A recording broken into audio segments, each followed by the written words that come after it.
नमस्कारम। RPSC cracker YouTube channel के माध्यम से मैं एसपी शोरान आप सभी का अभिनंदन करता हूं। दोस्तों, आज का यह वीडियो आरपीएससी के फर्स्ट ग्रेड एग्जाम में जो पेपर सेकंड होता है सब्जेक्ट का, उसमें 30 क्वेश्चन आते हैं। पार्ट 4 के रूप में वो पाठ्यक्रम में शामिल है, जिसमें शैक्षणिक मनोविज्ञान, शिक्षा शास्त्र, शिक्षण अधिगम सामग्री, शिक्षण अधिगम में कंप्यूटर और सूचना प्रौद्योगिकी का उपयोग, ये आपके पाठ्यक्रम में शामिल है। इस पर 30 क्वेश्चन आते हैं जैसा कि मैंने बताया, और हम एक श्रृंखला प्रारंभ कर रहे हैं जिसमें हर विषय के लिए उपयोगी है वीडियो। और इस वीडियो के माध्यम से जो पिछली परीक्षाओं में पूछे गए प्रश्न हैं उनका हमने संकलन किया है। ऑफिशियली आरपीएससी की वेबसाइट से इन क्वेश्चनों का प्रिंट आउट लिया गया है। उसके पश्चात इनकी आंसर की को ध्यान में रखकर आपके लिए वीडियो बनाया गया है। आप ये सोच सकते हैं कि पिछले सालों के जो क्वेश्चन पेपर हैं, पिछले एग्जामों के क्वेश्चन पेपर हैं, वो क्यों इंपॉर्टेंट हैं। दोस्तों, सबसे पहले ये आपको पाठ्यक्रम को समझने में सहायता प्रदान करेंगे, क्योंकि जब कोई क्वेश्चन पूछा जाता है तो उससे आपको ये समझ में आता है कि हाँ, पाठ्यक्रम में इस प्रकार से क्वेश्चन पूछे जाएंगे। दूसरी महत्वपूर्ण बात, महत्वपूर्ण तथ्यों, अवधारणाओं और बिंदुओं की जानकारी मिलती है इन क्वेश्चन पेपर से। और तीसरी महत्वपूर्ण बात, जिन प्रश्नों की पुनरावृत्ति होती है, अर्थात कोई क्वेश्चन यदि रिपीट होता है तो आपके लिए वो बोनस अंक के समान होगा। और चौथी और अंतिम निर्णायक बात, टॉपिक को कवर करने का दायरा पता चलता है कि हाँ, पाठ्यक्रम के इस टॉपिक से इस प्रकार से क्वेश्चन पूछे गए हैं तो हमें अपनी तैयारी को इस प्रकार से संचालित करना चाहिए। और ये पेपर आपको सबसे पहले देखने हैं। तैयारी प्रारंभ करने के साथ साथ यदि आप इन क्वेश्चन पेपर को देखते रहेंगे तो निश्चित रूप से आप अपने पाठ्यक्रम को बहुत अच्छे से कवर कर पाएंगे। एक मूल मंत्र देता हूं। ये सर्कल आप देख पा रहे हैं। इस सर्कल में से किसी बिंदु को लेकर एक क्वेश्चन पूछा गया, और अब आपको करना है कि इस क्वेश्चन के आसपास के दायरे में जो भी अन्य क्वेश्चन बनते हैं, अन्य बिंदु बनते हैं, उनकी तैयारी कर लीजिए। आपकी सफलता सुनिश्चित है, क्योंकि इससे आपको प्रश्न का दायरा पता चलता है, प्रश्न का एक दायरा बन जाता है। और यदि आप धीरे धीरे इन क्वेश्चनों का अध्ययन करेंगे तो निश्चित रूप से सफल होंगे, क्योंकि सच ही कहा गया है, धीरे धीरे रे मना धीरे सब कुछ होए, माली सींचे सो घड़ा ऋतु आए फल होए। अर्थात आपको धीरे धीरे तैयारी करनी है। प्रारंभ करते हैं। निम्न में से कौन सा तत्व संप्रेषण का तत्व नहीं है? 4 विकल्प हैं। इसमें से सही जवाब है संप्रेषण का नियोजन, अर्थात 4 इसका सही जवाब है। इसी क्वेश्चन से एक क्वेश्चन और बनता है कि संप्रेषण के तत्व हैं संप्रेषण का माध्यम, संप्रेषण की श्रृंखला और संप्रेषण का उद्देश्य। ये 3 संप्रेषण के तत्व हैं। इस प्रकार से क्वेश्चन में से क्वेश्चन आप बना सकते हैं। अध्यापक के व्यक्तित्व के विकास में बाधक तत्व है। 4 विकल्पों में से सही विकल्प है कल्पना शक्ति का अभाव। कल्पना शक्ति का अभाव अध्यापक के व्यक्तित्व के विकास में बाधक है। अब हम अध्यापक के व्यक्तित्व विकास में सहायक तत्व मान सकते हैं सामाजिक परिवेश का ज्ञान, सांस्कृतिक अनुभव और उच्च मानसिक क्षमता। ये अध्यापक के व्यक्तित्व के विकास में सहायक तत्व हैं। क्वेश्चन में से एक क्वेश्चन और बन गया। कंप्यूटर सहायता प्राप्त अधिगम का लाभ है। इसका आंसर होगा 4। शिक्षार्थी अपनी गति के अनुसार सीखता है। ये लाभ है कंप्यूटर सहायता प्राप्त अधिगम का। कथन दिया गया है, मानव संस्कार अथवा क्षमता में परिवर्तन जो धारण किया जा सकता है तथा जो वृद्धि की प्रक्रिया के ऊपर ही आरोपित नहीं है, परिभाषा पूछी गई है और आपसे पूछा गया है कौन इसका सही जवाब होगा। गेने। सही आंसर है 2 गेने। मैंने आपको बताया था अब गेने महत्वपूर्ण हो जाता है। गेने के बारे में आपको और कोई जानकारी मिलती है तो वो भी इस क्वेश्चन के दायरे में आएगी। निम्न में से कौन सा समूह सॉफ्टवेयर का है? सही आंसर है 1 MS word, Photoshop, MS Excel. किशोर अवस्था में मानसिक या बौद्धिक विकास होता है। सही आंसर है 1 बहुत शीघ्रता से एवं बहुत अधिक मात्रा में। बहुत शीघ्रता से एवं बहुत अधिक मात्रा में किशोर अवस्था में मानसिक या बौद्धिक विकास होता है। शिक्षा में ICT के उपयोग के संदर्भ में कौन सा कथन गलत है? सही आंसर है 2 अध्यापक की आवश्यकता नहीं होगी। यह कथन गलत है। और इसी में से एक क्वेश्चन और बनता है, ICT के उपयोग के संदर्भ में सत्य कथन है बड़ी संख्या में शिक्षार्थी को शिक्षा से जोड़ना संभव होगा, अध्यापक की भूमिका सहजकर्ता के रूप में रहेगी, शिक्षा ज्यादा प्रभावी होगी।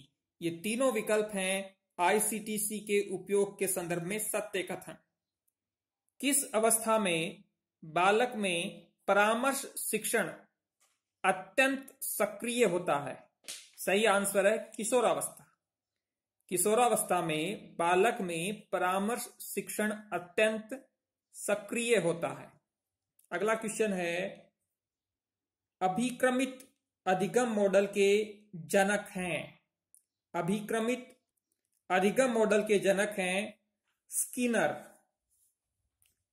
स्किनर जो हैं वो अभिक्रमित अधिगम मॉडल के जनक हैं। स्व प्रत्यय सेल्फ कॉन्सेप्ट जिसको कहते हैं विकसित होता है स्वधारणा तथा लोगों की धारणा से। स्वधारणा तथा लोगों की धारणा से स्व प्रत्यय विकसित होता है। निम्न में से कौन सा ब्रूनर के सिद्धांत में नहीं है?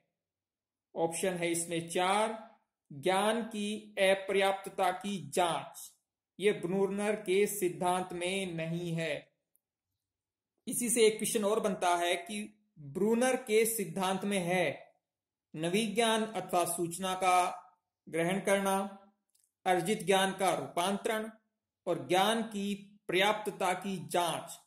ये ब्रूनर के सिद्धांत में शामिल हैं और अंतिम 4 जो है वो ब्रूनर के सिद्धांत में शामिल नहीं है।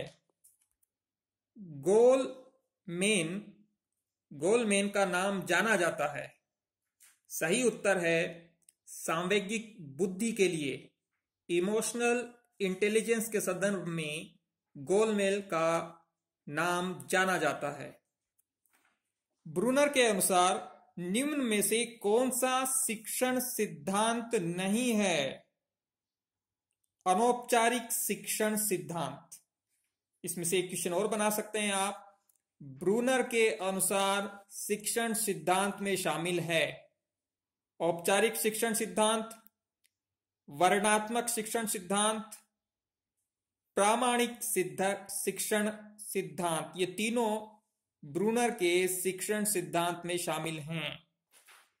पियाजे के अनुसार किशोरावस्था में संज्ञानात्मक विकास की कौन सी अवस्था प्रारंभ होती है? औपचारिक कार्यात्मक अवस्था। औपचारिक कार्यात्मक अवस्था पियाजे के अनुसार किशोरावस्था में संज्ञानात्मक विकास की अवस्था प्रारंभ होती है। निम्न में से कौन सी शिक्षण सिद्धांत की एक विशेषता नहीं है? क्रमशीलता का अभाव। इसी में से एक क्वेश्चन और बना सकते हैं हम। शिक्षण सिद्धांत की विशेषता में शामिल है सीखने की उत्सुकता, ज्ञान की संरचना और पुष्टिकरण। मनोविज्ञान के किस संप्रदाय में तथ्यात्मक एवं वस्तुनिष्ठ विधियों के अध्ययन के उपयोग पर बल दिया गया है। व्यवहारवाद। मनोविज्ञान के व्यवहारवाद संप्रदाय में तथ्यात्मक एवं वस्तुनिष्ठ विधियों के अध्ययन के उपयोग पर बल दिया गया है। कुसमायोजित व्यक्ति कहलाते हैं जो, इसमें तीनों शामिल हैं, अधिकतर अनुचित ढंग से द्वंद्वात्मक स्थिति का सामना करते हैं, समाज विरोधी गतिविधियों में सहभागिता करते हैं, द्वंद्व को दूर करने में असमर्थ होते हैं। इसमें से एक क्वेश्चन और बन सकता है और आपको 4 विकल्प में से ये पूछा जा सकता है कि कुसमायोजित व्यक्ति कहलाते हैं। इन तीनों में से एक विकल्प दिया जा सकता है। समस्या समाधान स्थिति के लिए संज्ञानवादी मानते हैं इसमें चिंतन प्रक्रिया होती है। मैं काफी धीमी गति से बोल रहा हूं, इसलिए बोल रहा हूं कि आप वीडियो को देखने के दौरान ही इन बातों को याद कर लें। तनाव को कम करने तथा अंतर्द्वंद को सुलझाने के प्रत्यक्ष तरीकों में शामिल नहीं है निर्णय। निर्णय जो है वो तनाव को कम करने तथा अंतर्द्वंद को सुलझाने के प्रत्यक्ष तरीकों में शामिल नहीं है। एक क्वेश्चन इससे बन जाता है कि तनाव को कम करने तथा अंतर्द्वंद को सुलझाने के प्रत्यक्ष तरीकों में शामिल है रुकावट को नष्ट या दूर करना, दूसरा रास्ता निकालना, दूसरे लक्ष्यों का प्रतिस्थापन करना, रिप्लेसमेंट करना। कौन सा घटक सूचना प्रक्रियात्मक व्यवस्था से संबंधित नहीं है? जीवन पर्यंत स्मृति। ये क्या है? सूचना प्रक्रियात्मक व्यवस्था से संबंधित नहीं है। इसी में से एक क्वेश्चन और बनता है कि सूचना प्रक्रियात्मक व्यवस्था से संबंधित है अल्पकालीन स्मृति, जीवन पर्यंत स्मृति, दीर्घकालीन स्मृति और कार्य स्मृति। 1, 3 और 4 सूचना प्रक्रियात्मक व्यवस्था से संबंधित है। संप्रत्य लब्धि प्रतिमान किसने प्रतिपादित किया? जेरोम ब्रूनर ने। ब्रूनर पर 3 क्वेश्चन पूछे गए हैं इस पेपर में। आप समझ सकते हैं इस पेपर के माध्यम से कि ब्रूनर कितना महत्वपूर्ण है। आगमन चिंतन के विकास के लिए श्रीमती टाबा ने कौन सी युक्ति नहीं सुझाई? दत्त अवलोकन अर्थात ऑब्जर्वेशन ऑफ डेटा। यह श्रीमती टाबा द्वारा आगमन चिंतन के विकास के लिए नहीं सुझाई गई थी, जबकि अवधारणा का निर्णय, दत्त व्याख्या और सिद्धांतों का उपयोग आगमन चिंतन के विकास के लिए श्रीमती टाबा द्वारा सुझाई गई युक्तियां थी। हार्डवेयर उपागम का आधार है एप्लाइड इंजीनियरिंग। ज्ञान विद्यमान है, विश्वसनीय है तथा इस ज्ञान को प्राप्त करना ही अधिगम है। कौन सा संप्रदाय इस कथन को स्वीकार नहीं करता? सही आंसर है संरचनावाद। संरचनावाद ये नहीं मानता कि ज्ञान विद्यमान है, विश्वसनीय है तथा इस ज्ञान को प्राप्त करना ही अधिगम है, जबकि व्यवहारवाद, संज्ञानवाद और गेस्टॉल्टवाद ये मानता है कि ज्ञान विद्वान है, विश्वसनीय है तथा इस ज्ञान को प्राप्त करना ही अधिगम है। तो दोस्तों, इस प्रकार से हमने आपके पेपर 2 स्कूल लेक्चरशिप के लिए जो पार्ट 4 है, शैक्षणिक मनोविज्ञान, शिक्षा शास्त्र, शिक्षण अधिगम सामग्री, शिक्षण अधिगम में कंप्यूटर और सूचना प्रौद्योगिकी से संबंधित 25 से अधिक क्वेश्चनों का विश्लेषण किया, उनके आंसरों को देखा और इस प्रकार से लगातार मैं इस प्रकार के वीडियो बनाता रहूंगा। कमेंट बॉक्स में आप जरूर लिखें कि आपको ये वीडियो किस प्रकार से लगा। वंदे मातरम।